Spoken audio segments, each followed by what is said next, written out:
जय Shri Krishna Radhe Govind. Welcome back to Kanhamrit. आज हम जानेंगे भगवान श्री सत्यनारायण के परम पावन और पवित्र व्रत की संपूर्ण कथा के बारे में। लेकिन कथा शुरू करने से पहले ये जानना सबसे ज्यादा जरूरी है कि भगवान श्री सत्यनारायण की पूजा हमें किस प्रकार करनी है, क्योंकि हम जब भी कोई व्रत करते हैं तो उसमें पूजा का बहुत अधिक महत्व होता है। और जब तक हम सही तरीके से शास्त्र विधि से पूजा संपन्न नहीं करते तब तक उस व्रत का संपूर्ण फल हमें प्राप्त नहीं होता है। मैं संक्षेप में आपको व्रत की विधि बताती हूँ, आप ध्यान से समझ लीजिए।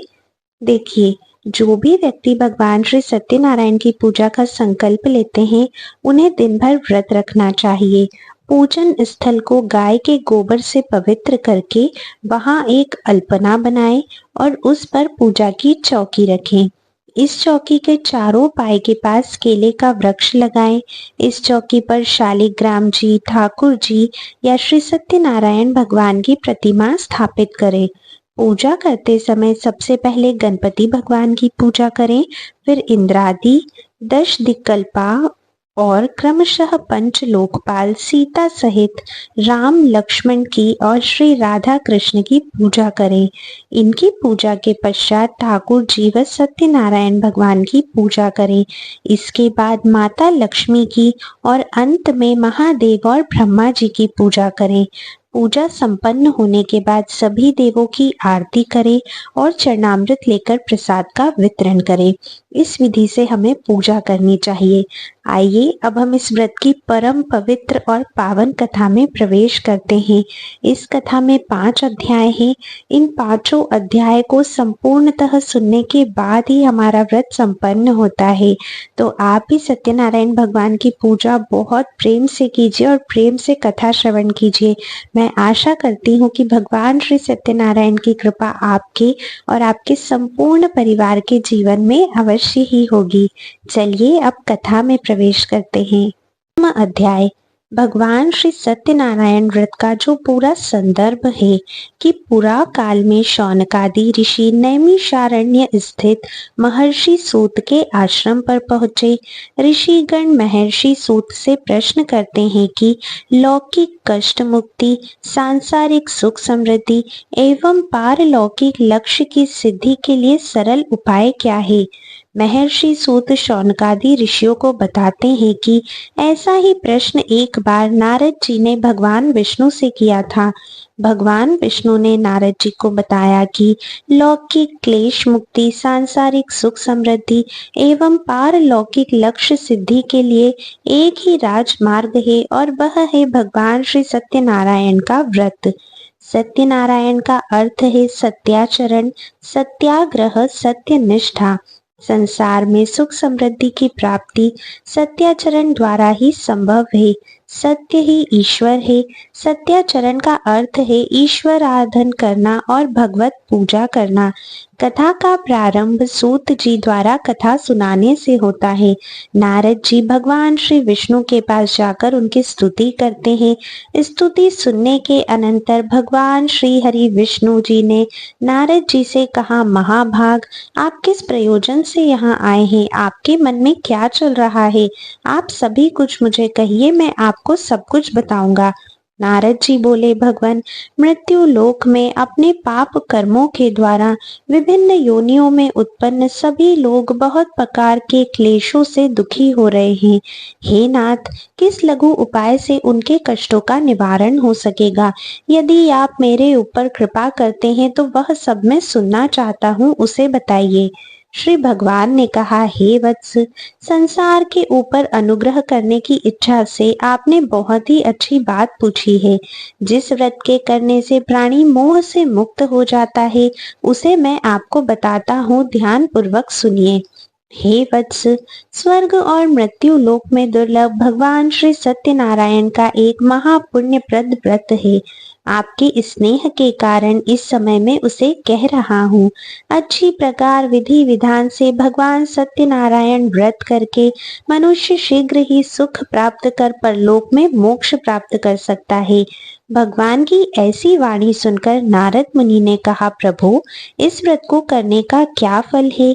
इसका क्या विधान है, इस व्रत को किसने किया और इसे कब करना चाहिए, यह सब भी आप कृपा कर मुझे विस्तार पूर्वक बतलाइए।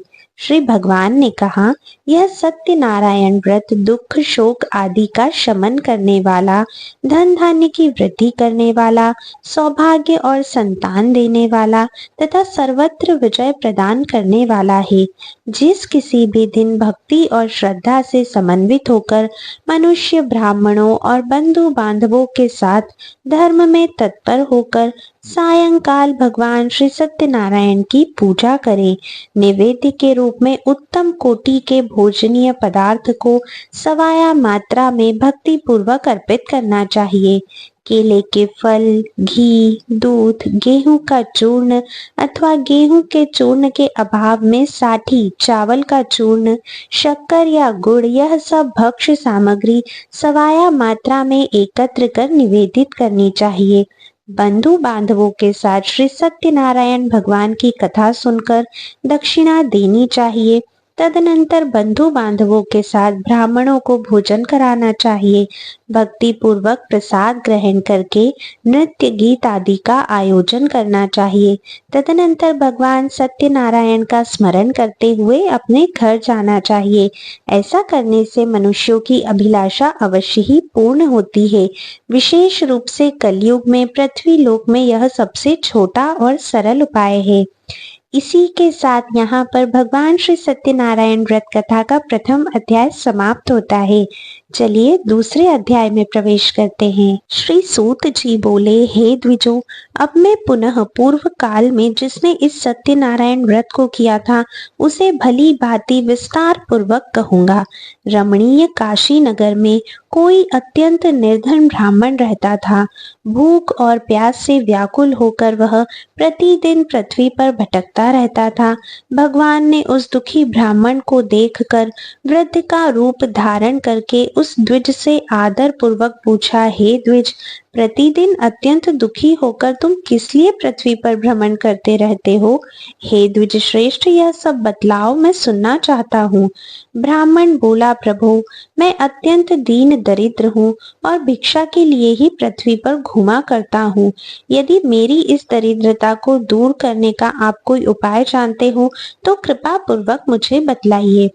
वृद्ध बोला, हे देव, सत्यनारायण भगवान विष्णु अभिष्ट फल प्रदान करने वाले हैं।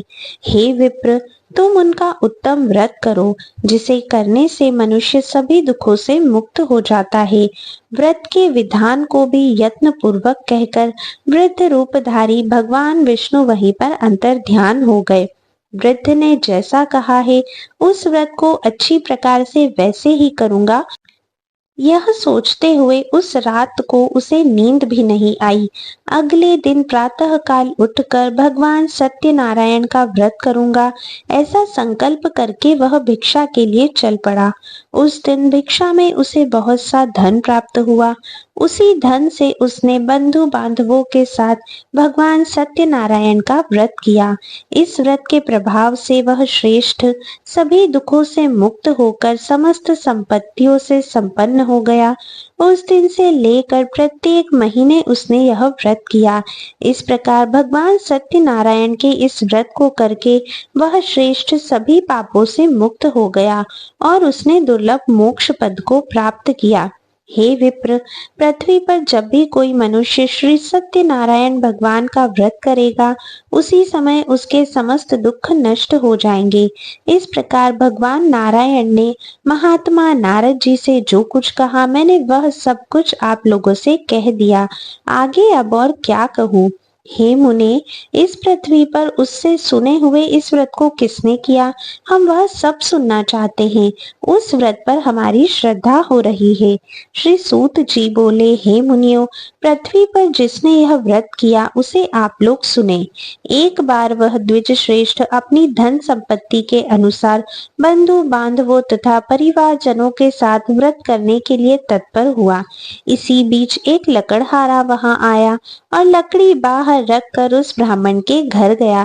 प्यास से व्याकुल वह उस व्रत को करता हुआ देख प्रणाम करके उससे बोला, प्रभु, आप यह क्या कर रहे हैं? इसके करने से किस फल की प्राप्ति होती है? विस्तार पूर्वक मुझसे कहिए। विप्र ने कहा, यह सत्यनारायण का व्रत है जो सभी मनोरथों को प्रदान करने वाला है। उसी के प्रभाव से मुझे यह सब महान धन धान्य आदि प्राप्त हुआ है। जल पीकर तथा प्रसाद ग्रहण करके वह लकड़हारा नगर को चला गया।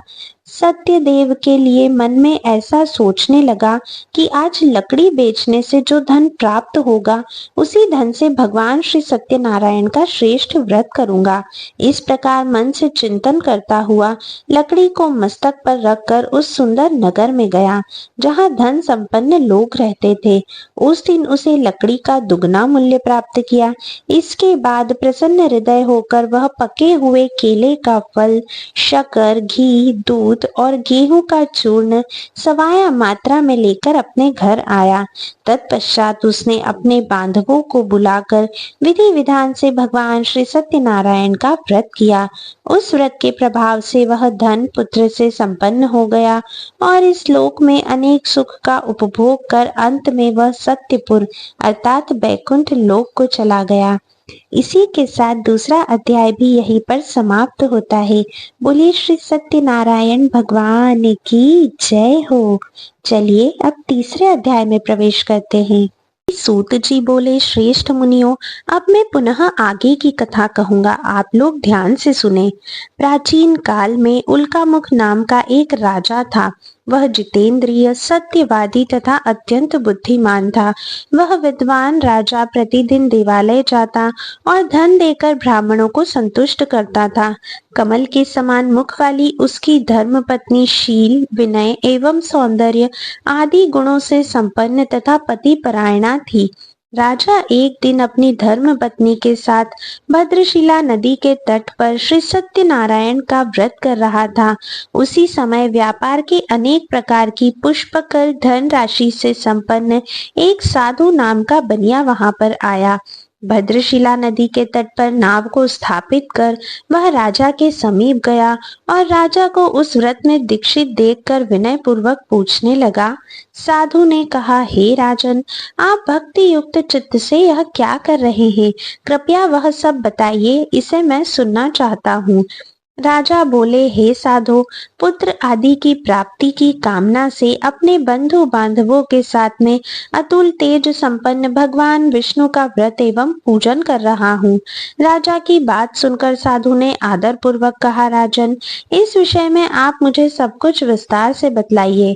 आपके कथनानुसार मैं व्रत एवं पूजन करूंगा।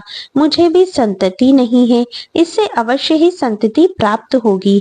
ऐसा विचार कर वह व्यापार से निवृत्त हो आनंद पूर्वक अपने घर आया।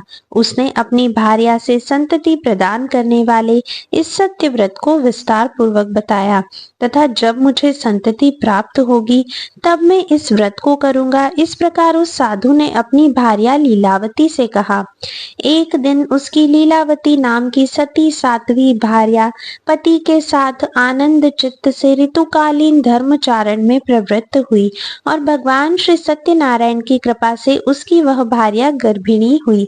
10वें महीने में उससे कन्या रत्न की उत्पत्ति हुई और वह शुक्ल पक्ष के चंद्रमा की भांति दिन प्रतिदिन बढ़ने लगी। उस कन्या का नाम कलावती रखा गया।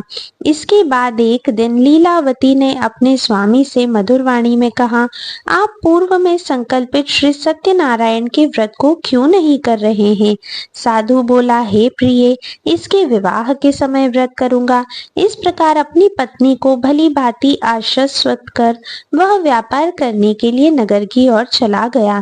इधर कन्या कलावती पिता के घर में बढ़ने लगी।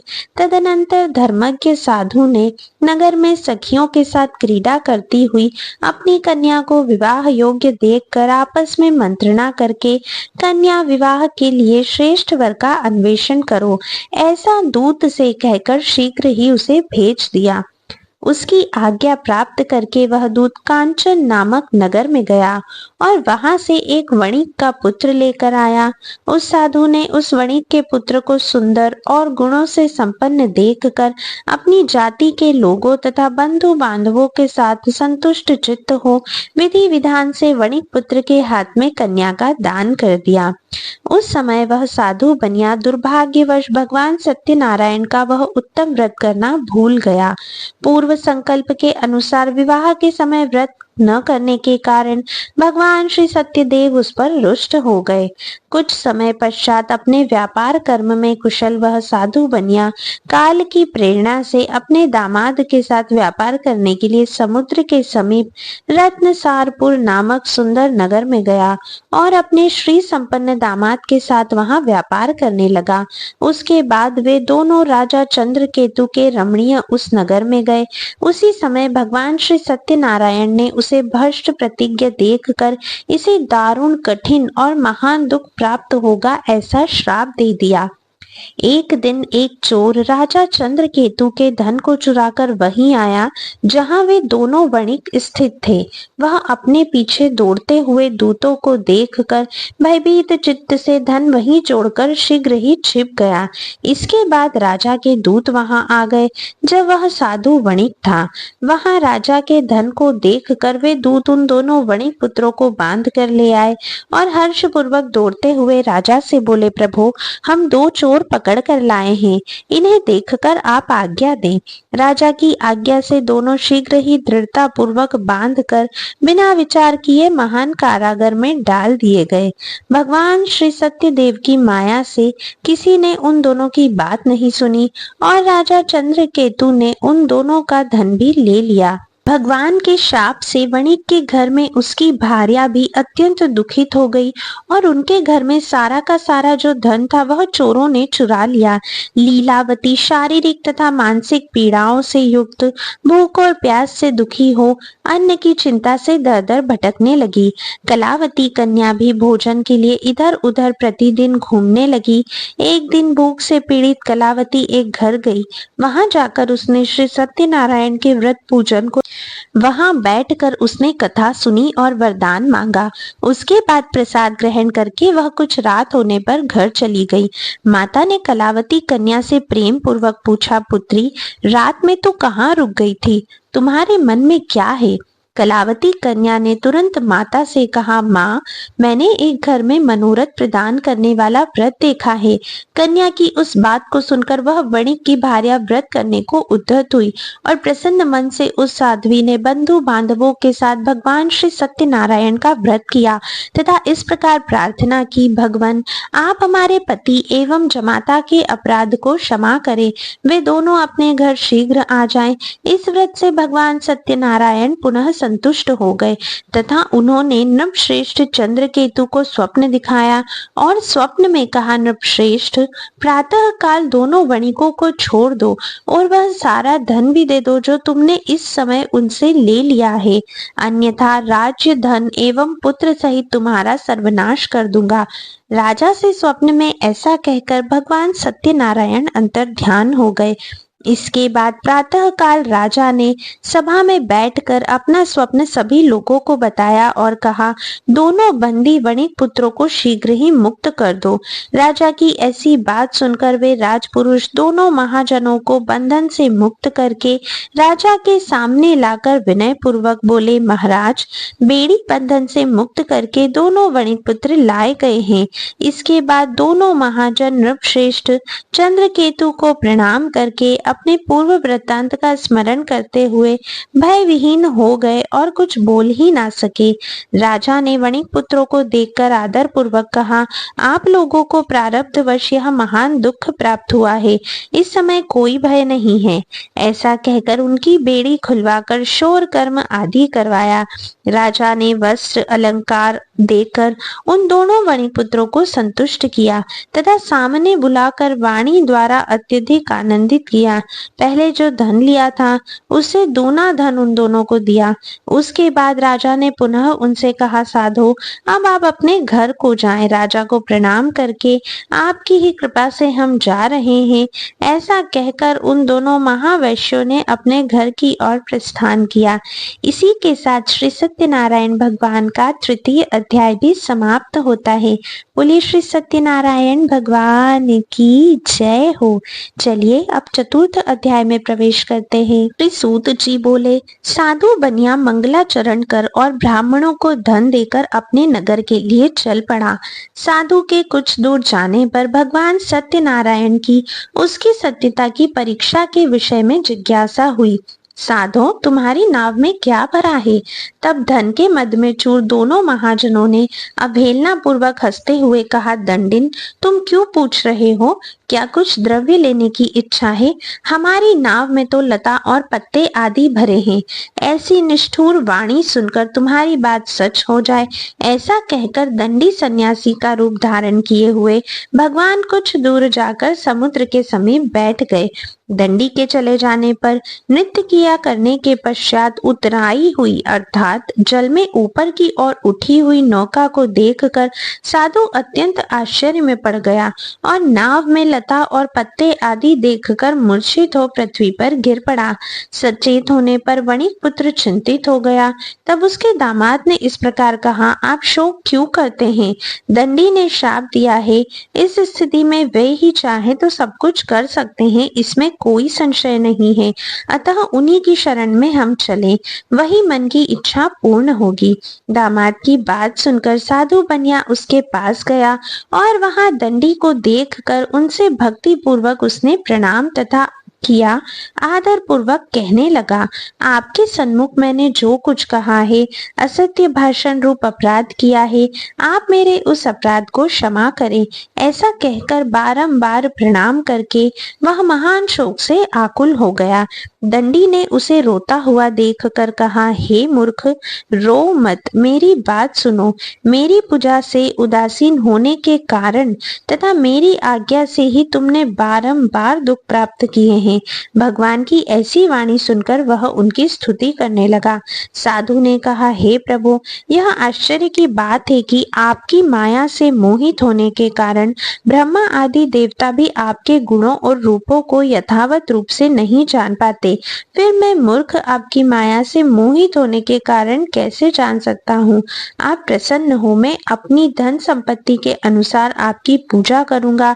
मैं आपकी शरण में आया हूँ। मेरा जो नौका में स्थित पुराना धन था, उसकी तथा मेरी रक्षा करें। उस बनिया की भक्ति युक्त वाणी सुनकर भगवान श्री सत्यनारायण जनार्दन संतुष्ट हो गए। भगवान हरि उसे अभिष्ट वरदान प्रदान करके वहीं से अंतर ध्यान हो गए। उसके बाद वह साधु अपनी नौका में चढ़ा और उसे धन धान्य से परिपूर्ण देखकर भगवान सत्यदेव की कृपा से हमारा मनोरथ सफल हो गया, ऐसा कहकर स्वजनों के साथ उसने भगवान की विधिवत पूजा की। भगवान श्री सत्यनारायण की कृपा से वह आनंद से परिपूर्ण हो गया और नाव को प्रसन्नता पूर्वक संभाल कर उसने अपने देश के लिए प्रस्थान किया। साधु बनिया ने अपने दामाद से कहा, वह देखो, मेरी रत्नपुरी नगरी दिखाई दे रही है। इसके बाद उसने अपने धन के रक्षक दूत को अपने आगमन का समाचार देने के लिए अपनी नगरी में भेजा। उसके बाद उस दूत ने नगर में जाकर साधु की भार्या को देख हाथ जोड़कर प्रणाम किया तथा उसके लिए अभिष्ट बात कही। सेठ जी अपने दामाद तथा बंधु वर्गों के साथ बहुत सारे धन धान्य संपन्न होकर नगर के निकट पधार गए हैं।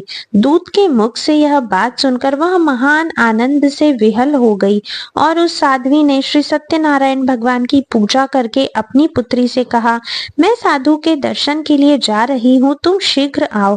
माता की ऐसी वाणी सुनकर व्रत को समाप्त करके एवं प्रसाद का परित्याग कर वह कलावती भी अपने पति का दर्शन करने के लिए चल पड़ी। इससे भगवान सत्यनारायण रुष्ट हो गए। नौका का एवं नौका में स्थित धन का हरण करके जल में डुबो दिया। इसके बाद कलावती कन्या अपने पति को न देख महान शोक से रुदन करती हुई पृथ्वी पर गिर पड़ी। नाव का अदर्शन तथा कन्या को अत्यंत दुखी देख भयभीत मन से साधु बनिया ने सोचा, यह क्या आश्चर्य हो गया। नाव का संचालन करने वाले भी सभी चिंतित हो गए। तदनंतर वह लीलावती भी कन्या को देखकर विहल हो गई और अत्यंत दुख से विलाप करती हुई अपने पति से इस प्रकार बोली, अभी अभी नौका के साथ वह कैसे अलक्षित हो गया। न जाने किस देवता की उपेक्षा से वह नौका हरण कर ली गई, अथवा श्री सत्यनारायण का महात्म्य कौन जान सकता है। ऐसा कहकर वह स्वजनों के साथ विलाप करने लगी और कलावती कन्या की गोद में उसे लेकर वो रोने लगी। कलावती कन्या भी अपने पति के नष्ट हो जाने पर दुखी हो गई और पति की पादुका लेकर उनका अनुगमन करने के लिए उसने मन में निश्चय किया। कन्या के इस प्रकार के आचरण को देखकर भार्या सहित वह धर्मज्ञ साधु बनिया अत्यंत शोक संतप्त हो गया और सोचने लगा, क्या तो भगवान सत्यनारायण ने यह अपहरण किया है, अथवा हम सभी भगवान सत्यदेव की माया से मोहित हो गए हैं। अपनी धन शक्ति के अनुसार मैं भगवान श्री सत्यनारायण की पूजा करूंगा। सभी को बुलाकर इस प्रकार कहकर उसने अपने मन की इच्छा प्रकट की और बारंबार भगवान सत्यदेव को दंडवत प्रणाम किया। इससे दीनों के परिपालक भगवान सत्यदेव प्रसन्न हो गए। भगवत वत्सल भगवान ने कृपा पूर्वक कहा, तुम्हारी कन्या प्रसाद छोड़कर अपने पति को देखने चली आई थी। निश्चय ही इसी कारण उसका पति अदृश्य हो गया है। यदि यह घर जाकर पुनः प्रसाद ग्रहण करे और आए तो हे साधु बनिया, तुम्हारी पुत्री पति को प्राप्त करेगी, इसमें कोई संशय नहीं है। कन्या कलावती भी आकाश मंडल से ऐसी वाणी सुनकर शीघ्र ही घर गई और उसने प्रसाद ग्रहण किया। पुनः आकर स्वजनों के साथ अपने पति को देखा। तब कलावती कन्या ने अपने पिता से कहा, अब तो घर चले, विलंब क्यों कर रहे हैं। कन्या की वह बात सुनकर वणिक पुत्र संतुष्ट हो गया और विधि विधान से भगवान सत्यनारायण का पूजन करके धन धान्य बंधु बांधवों को अपने साथ घर ले आया। तदनंतर पूर्णिमा तथा संक्रांति पर्वों पर भगवान सत्यनारायण का पूजन करते हुए इस लोक में सुख भोग कर अंत में वह सत्यपुर अर्थात बैकुंठ को चला गया। इसी के साथ भगवान श्री सत्यनारायण की कथा का चतुर्थ अध्याय भी यहीं पर समाप्त होता है। बोलो श्री सत्यनारायण भगवान की जय हो। चलिए अब हम लोग 5वें अध्याय में प्रवेश करते हैं। श्री सूत जी बोले, श्रेष्ठ मुनियों, अब इसके बाद में दूसरी कथा कहूंगा, आप लोग सुने। अपनी प्रजा का पालन करने में तत्पर तुंगध्वज नामक एक राजा था। उसने सत्यदेव के प्रसाद का परित्याग करके दारुण दुख प्राप्त। एक बार वह वन जाकर और वहां बहुत से पशुओं को मार कर वट वृक्ष के नीचे आया। वहां उसने देखा कि गोपगण बंधु बांधवों के साथ संतुष्ट होकर भक्ति पूर्वक भगवान सत्यदेव की पूजा कर रहे हैं। राजा यह देखकर भी अहंकार वश न तो वहां गया और न उसने भगवान सत्यनारायण को प्रणाम ही किया। पूजन के बाद सभी गोपगण भगवान का प्रसाद राजा के समीप रखकर वहां से लौट आए और इच्छानुसार उन सभी ने भगवान का प्रसाद ग्रहण किया। इधर राजा को प्रसाद का परित्याग करने से बहुत दुख प्राप्त हुआ। उसका संपूर्ण धन धान्य एवं सभी 100 पुत्र नष्ट हो गए। राजा ने मन में यह निश्चय किया कि अवश्य ही भगवान सत्यनारायण ने हमारा नाश कर दिया है, इसलिए मुझे वहां जाना चाहिए जहां श्री सत्यनारायण का पूजन हो रहा था।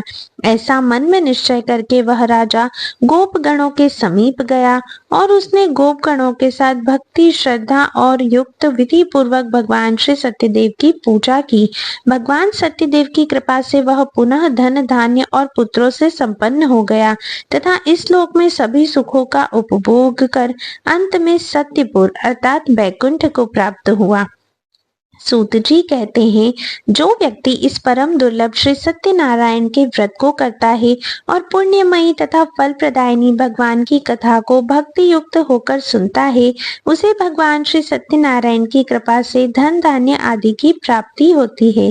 दरिद्र धनवान हो जाता है, बंधन में पड़ा हुआ बंधन से मुक्त हो जाता है और डरा हुआ व्यक्ति भय मुक्त हो जाता है। यह सत्य बात है, इसमें किसी प्रकार का कोई संशय नहीं है। इस लोक में वह सभी इप्सित फलों का भोग प्राप्त करके अंत में सत्यपुर अर्थात बैकुंठ लोक को जाता है। इस प्रकार मैंने आप लोगों से भगवान सत्यनारायण के व्रत को कहा, जिसे करके मनुष्य सभी दुखों से मुक्त हो जाता है। कलयुग में तो भगवान सत्यदेव की पूजा विशेष फल प्रदान करने वाली है। भगवान विष्णु को ही कुछ लोग काल, कुछ लोग सत्य, कोई ईश और कोई सत्यदेव तथा दूसरे लोग सत्यनारायण नारायण नाम से जानते हैं। अनेक रूप धारण करके भगवान सत्यनारायण सभी का मनोरथ सिद्ध करते हैं। कलयुग में सनातन भगवान विष्णु ही सत्यव्रत रूप धारण करके सभी का मनोरथ पूर्ण करने वाले होंगे। हे श्रेष्ठ मुनियों, जो व्यक्ति नित्य भगवान सत्यनारायण की इस व्रत कथा को पढ़ता है या सुनाता है, भगवान सत्यनारायण की कृपा से उसके सभी पाप नष्ट हो जाते हैं। मुनीश्वरों, पूर्व काल में जिन लोगों ने भी भगवान श्री सत्यनारायण का व्रत किया था, उसके अगले जन्म का वृत्तांत मैं तुमसे कहता हूँ।